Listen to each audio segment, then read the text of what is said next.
Arbitre des modes qu'elle décide elle-même de lancer et qu'elle est généralement seule à suivre, Isabelle Mergo.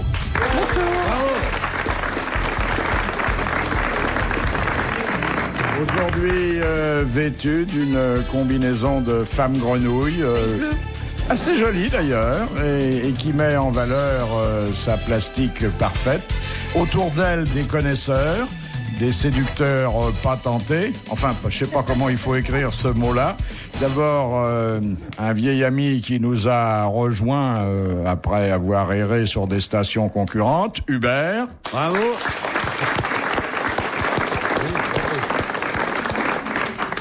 Et puis quelqu'un qui nous est fidèle. Chaque fois qu'un vent mauvais le ramène vers le plancher des vaches, l'amiral Olivier de Kersauzon.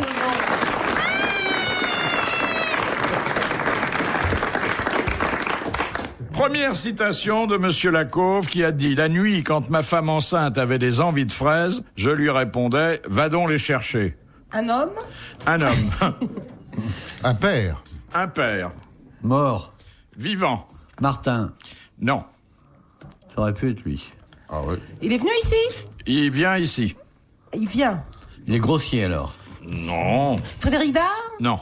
Non, il vient régulièrement ici. Il habite Paris, ce qui rend nos retrouvailles plus faciles. Sim ? Non. Un type qui aurait eu un enfant. Il l'a attrapé ici ? Non. Non. Mais enfin, bon, il est un peu macho, quoi. Ben, bien sûr, sinon il aurait pas... Tous ceux qui viennent ici, Ça peut pas être Kersauzon. C'est vrai. ça peut pas nous éclairer vraiment. Hein. Ça peut pas être Kersauzon qui aurait dit une chose pareille. Moi, j'ai jamais dormi avec une bonne femme une fois qu'elle était grosse. Hein. Faut déjà avoir les moyens de l'engrosser. Non, on l'a pas, c'est ça. Tiens, viens traîner dans le couloir, tu vas voir. Frimeuse, tiens, ton costume d'homme grenouille, il va te protéger de rien, moi. Tu fais ta C'est maline, moi qui ai là. le costume d'homme grenouille, c'est toi qui as la bouteille. Hein. Eh, tu fais ta maline, mais dans le couloir, t'es plus rien. T'es qu'une petite chose humide qui tremble et qui supplie. Ouais, je me réfugie derrière Philippe. Ah, Oui, je sais pas si ça vous protège tellement. ah ouais. Ah, ça traîne pas d'ici au lit. C'est le commandant Couchetot qui s'habille comme ça. Alors, il écrit cet homme ? Oui. Il lui arrive de publier. Bon, de là à dire qu'il écrit, Il est chauve. il se déplume. Sim ? Non. Ça peut pas être Castelli. Belmar ? Non. Non, il se déplume pas. Belmar, il est chauve. C'est une moumoute qu'il a. Et c'est quelqu'un qui est très gai de nature, mais faut pas lui demander des fraises en pleine nuit. Oui. C'est lui, voilà. Voilà. Thierry Roland. C'est Thierry Roland. Bonne réponse d'Hubert, suggérée par l'amiral. Ah, on l'entend bien dire ça à sa femme, hein. Je moi-même. Va donc les chercher, tes fraises, hein. Oh, il est peut-être macho, mais il est assez galant quand même. Ah oui? Ouais, je trouve. Peut-être avec les femmes avec qui il n'est pas marié. Il paraîtrait qu'elle est partie avec le dentiste, d'ailleurs, en cherchant les fraises. Pourquoi il vous a fait déjà des bonnes manières? Non, oui, je le trouve assez Ah bon? élégant. Ouais, Ah bon? Moi, je l'aime bien, Thierry. Mais bon, là, on l'adore, quoi. Et côté Gaulle, Comment ça, côté gauche? Il se fait plus méchant qu'il n'est, là, je crois. Oh, bah, Je comme le tous vois les bien. machos qui sont Bah ouais. des tendres, dans le fond, hein, amiral? Dans le fond de quoi? Il n'y a pas plus gentil que moi. c'est vrai. Ma mère me le dit souvent. Deuxième citation que nous soumet Madame Well, qui a dit « Chaque fois que vous faites œuvre de chair, vous faites une aumône ». Il y a une femme qui a dit ça. C'est un homme dont le rayonnement est étendu et la sagesse incontestable. Attendez, je comprends pas ce que ça veut dire. Mais Le péché de chair, je comprends, mais œuvre de chair. Œuvre de chair, c'est comme le péché de chair. Ah, hein. c'est ça. Ouais, Sauf ouais. que ça marque pas négatif, quoi. Voilà. Mais c'est pas la saison des péchés, donc on dit œuvre de chair. Non, mais là, on rejoint un peu, mais sous une forme moins triviale, ce que l'amiral prétend du bon jus à pépère, que c'est une façon de faire la charité. Ah oui, c'est un peu salaud pour la femme, ça, alors. C'est un peu macho aussi. Ouais. Il est vivant, celui-là? Non, il Non, est il a l'air d'être mort il y a mort, longtemps, hein. mais enfin, il survit dans de nombreux cœurs et dans de nombreux esprits. Un penseur? Un penseur, si l'on veut, oui. Et Claude François? il faisait des pièces de théâtre? Ah non, pas le genre, non. Il a laissé une œuvre qui se vend bien, mais on le suspecte d'ailleurs de ne pas l'avoir écrite lui-même, et puis... Shakespeare? Non, il est pas sûr que quelqu'un ne lui ait pas guidé la main, transmis un message, enfin bon. Ah, quelqu'un de l'au-delà? Oui, voilà. Oh là là. Ah, il faisait tourner les tables, des trucs comme ça? Non, pas du tout, non, mais il était en contact avec l'archange Gabriel qui a... Nostradamus? Non. C'est vrai que c'est un don. Il y a certaines bourses qui s'appellent des aumônières, d'ailleurs. L'aumône, c'est joli, l'aumône, Ah quoi. oui. Hein, parce qu'il y a un grand nombre de mendiantes et l'homme est très généreux. Début du siècle? Non. Il faut remonter au premier millénaire. Savoir pour faire l'aumône. Au premier millénaire, c'est pas tout jeune. Je crois que vous vous êtes trompé de culte, amiral. Ah, c'est... Ah, arrivé en fanfare du 4e, Carlos. Merci, mademoiselle. La circulation, la vôtre, sanguine, ou bien Non, ça celle va. de la grande ville? La grande ville, les artères qui sont bloquées. C'est Le gros de la troupe est arrivé. Oh, monsieur Hubert, bonjour, monsieur Clarceau. Bonjour, monsieur... Comment tu vas? Oh, puis la belle. Comment il s'appelle déjà, lui? Marcos. Alors qui c'était? C'était un évangéliste, un type comme ça? On l'appelle pas ça un évangéliste, mais c'est vrai que... Un type qui a écrit un genre de Bible, quoi. Voilà, exactement, qui n'a rien à voir avec le celui qui a écrit le catholicisme. Oui, Mahomet. c'est Mahomet qui a dit... Bonne réponse de Carlos. Chaque fois que vous faites œuvre de chair, vous faites une aumône. C'est une bonne réponse collégiale masculine. Moi, ce qui m'arrange, c'est de pas savoir les questions. Ça, je donne tout de suite la réponse. Oui, ça c'est aide beaucoup plus simple. ça Tu aide. serais pas un peu dans la catégorie je frime Un peu, aujourd'hui, oui, là, un mon peu coco faillot, là. je frime, je suis à la bourre, alors j'essaie d'arranger mon coup et tout. Tiens. Je boirais bien un coup, tiens. Avec ta chemise d'homosexuel rural, là, avec un nœud papillon rose, là, est-ce que c'est correct quand même, ça, mon Carlito? Tu sais ce que c'est, mon petit chéri? Tu peux le dire plus fort parce que c'est toute l'équipe de rugby qui a gagné en 86. Et alors, les rugbyman, t'as vu dans les mêlées, c'est les homosexuels, les rugbyman.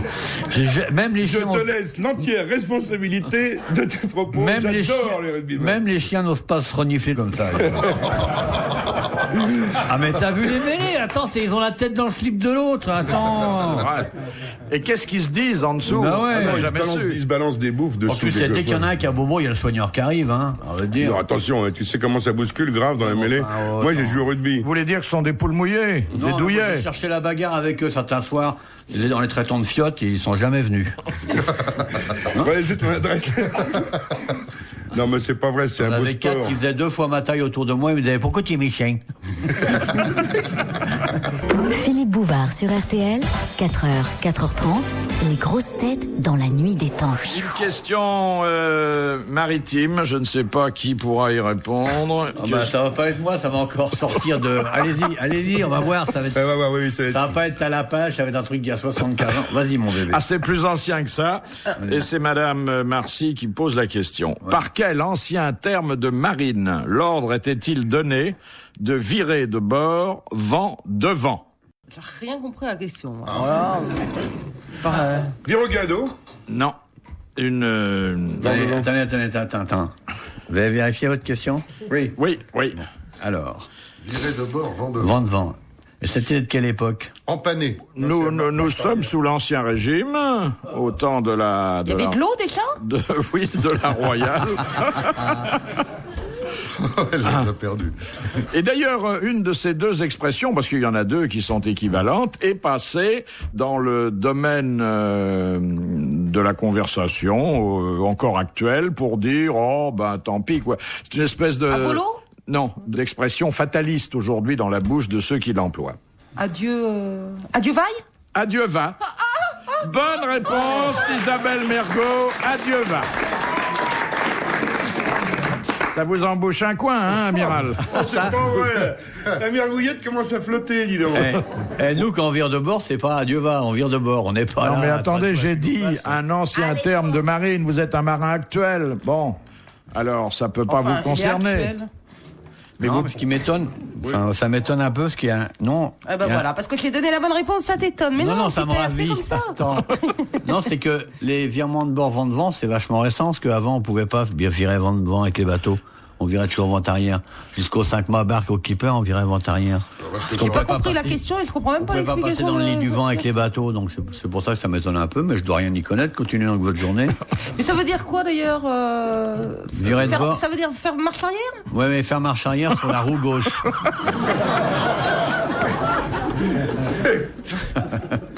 J'ai rien compris. Non, mais c'est vrai que ça devait être compliqué à cette époque-là, parce que c'est des gros navires. Mais à faire quoi? Ça voulait dire faire quoi? Avec le vent devant. Oui, Oui, que t'as le vent devant, et alors? C'est passer le lit du vent, si tu veux. Là, c'est de manière assez complexe, mais enfin bon.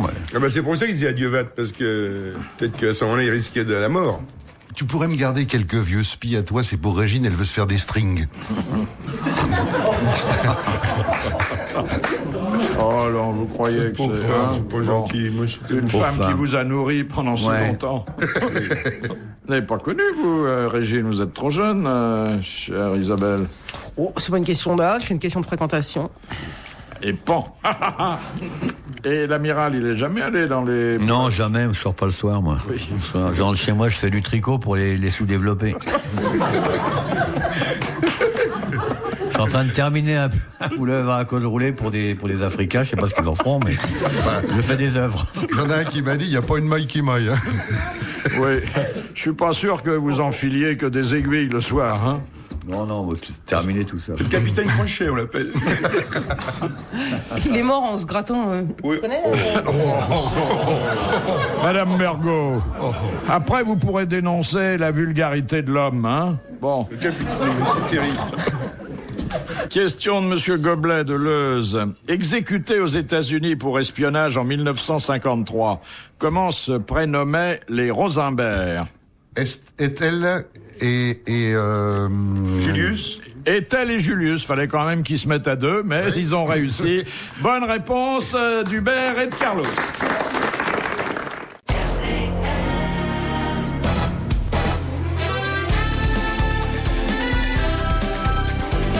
Du beau monde dans les grosses têtes dans la nuit des temps. Le 27 mars 1998, Philippe Bouvard recevait Isabelle Mergot, Hubert, Olivier de Kersauzon et Carlos.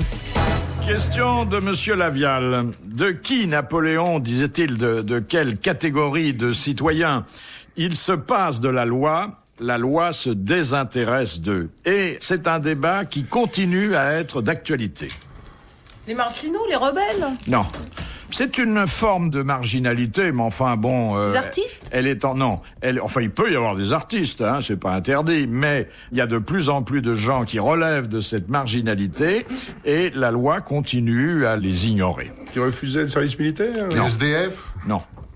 La loi les ignore. C'est une catégorie sociale ou c'est... C'est pas une catégorie sociale. Non, ce sont des gens qui sont marginalisés par rapport à l'usage, ou un usage très ancien. Parce que les homosexuels alors? Non. Et par rapport à une loi qui, encore une fois, depuis Napoléon, elle a fait quelques progrès, mais elle ne les prend pas totalement en compte. Les fous? Non. Les nomades? Non. Ils sont malades ou pas? Pas du tout. Vous en connaissez? On est entouré de gens qui entrent dans cette catégorie, sont d'ailleurs tout à fait estimables, fréquentables et équilibrés. Ceux qui votent pas? C'est une question d'âge? Non, pas du tout. C'est une secte? Non. Se passe de la loi. Et on les trouve dans toutes les catégories socio-professionnelles. Absolument, dans toutes les catégories. Faut être majeur, quand même. Les abstentionnistes? Non, ça n'a rien de politique. Il se passe de la loi en général? Il se passe de la loi pour ce qui concerne une partie de leur comportement privé. Qu'il y a une loi pour le comportement privé?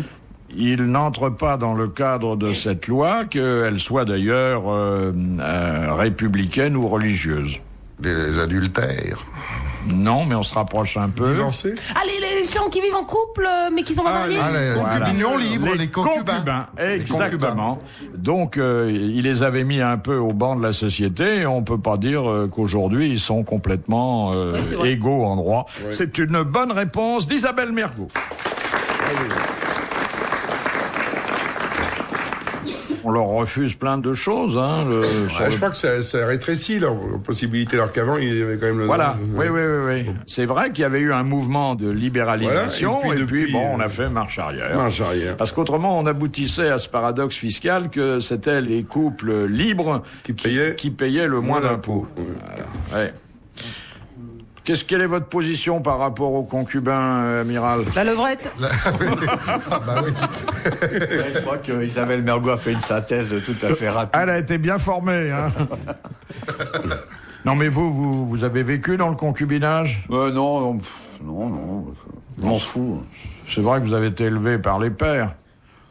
Non, mais je trouve que chacun fait ce qu'il veut, comme il veut. J'ai pas d'idée là-dessus, moi. C'est bien.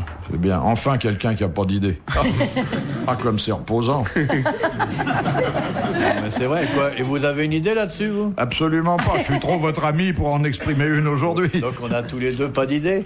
Si, moi j'ai une petite idée. Ah oui, C'est chacun ses fesses, quoi. Bah voilà. Donc... On avait qu'une paire?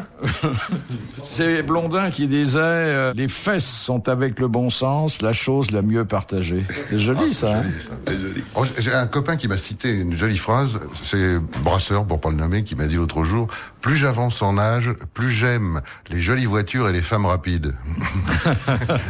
Ah, c'est assez joli. C'est assez joli. Question de Madame Marie de Hardre. Qu'est-ce qu'un gynolâtre? G-Y. C'est un mec qui aime le football. Oui. Non. G-Y-N-O-L-A. J'adore gynolâtre. Accent circonflexe, TRE. C'est quelqu'un qui aime les jeunes filles. Alors, pas seulement les jeunes filles. Les jeunes seins. Non. Les jeunes. Les très jeunes filles.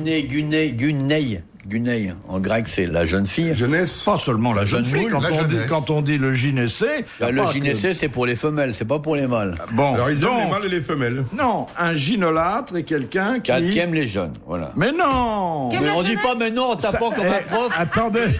de la 3e République devant une dictée de On va merde. être collés. On va être collés. Il y Amiral. a 2 S, ça salope, enfin voyons.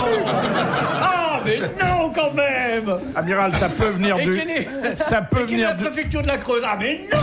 Ah, quand même. Ça peut venir du grec et être admiratif pour les femmes. Non. Bon. Alors donc, qui admire la jeunesse des femmes? Mais pourquoi la jeunesse Les femmes. Qui admire les Les femmes? femmes. Voilà, le gynolâtre est celui Aime les femmes. qui aime les femmes et pour lequel les femmes ont toutes les qualités. Voilà. Donc je crois qu'il y a là, devant nous aujourd'hui, 3 beaux gynolâtres qui ont fait une excellente réponse collégiale. Il dit on va être collés. Mais il va expliquer une colère tout à l'heure. Hein. Ah, tu lances pas ton nounours, hein. Voilà, nous sommes gynolâtres quand nous regardons... Il jette ses jouets à la gueule quand il est en colère. Tu verrais notre piole, il a cassé un carreau avec un Pinocchio d'1m30 qu'on lui avait offert. Il a déchiré son pyjama, il paraît qu'il avait trempé. Ouais. Attends, en ce moment, il est intenable. C'est le printemps, pas savoir. Tous les jeunes filles au père qu'on a à la maison pour nous garder, elles repartent, elles sont trouées comme des tickets de métro. Bon. Ah bah c'est Martina Navratilova qu'on appelait la jeune fille au père. Elle mettait plus de jupette. Vous êtes un gynolâtre, vous, Pas dans du votre tout. genre. Mais Non, vous adorez les femmes. Non, mais ça si. m'intéresse plus. Moi, ce que j'aime, c'est les petits avec des pyjamas jaunes. Tu vois ce que je veux dire? Avec un gros nounours. Avec un boulier, un petit boulier dans son youpala. Quand on voit Madame Mergouillette, on est gynolâtre. Bon, on se dit que c'est vraiment ce que le bon Dieu a fabriqué fait de plus mieux. joli, oui. Hein Ouais. Elle Voilà. est sublime. Ben, il va revenir jeudi, lui. Non, elle a un petit nez en trompette qui est mignon comme tout, des lèvres très pulpeuses, une espèce de casque brun, presque un casque rouquin, très très joli, avec des espèces d'anglaises qui tombent, comme ça, sur des épaules d'albâtre, un coup. Les Anglaises n'étant pas de vieux préservatifs. Hein. Ah ouais. Elle est jolie, elle est pas idiote. Hein. Bon. Ah ouais, pas con. Elle est pas idiote.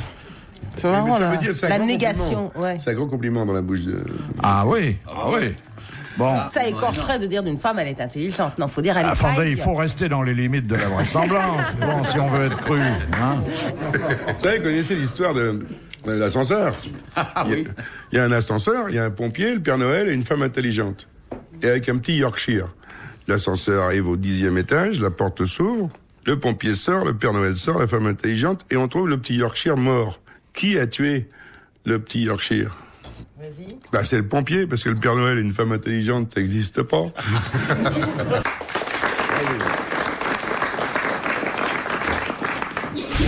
RTL jusqu'à 4h30. Dans la nuit des temps, Philippe Bouvard et les grosses têtes.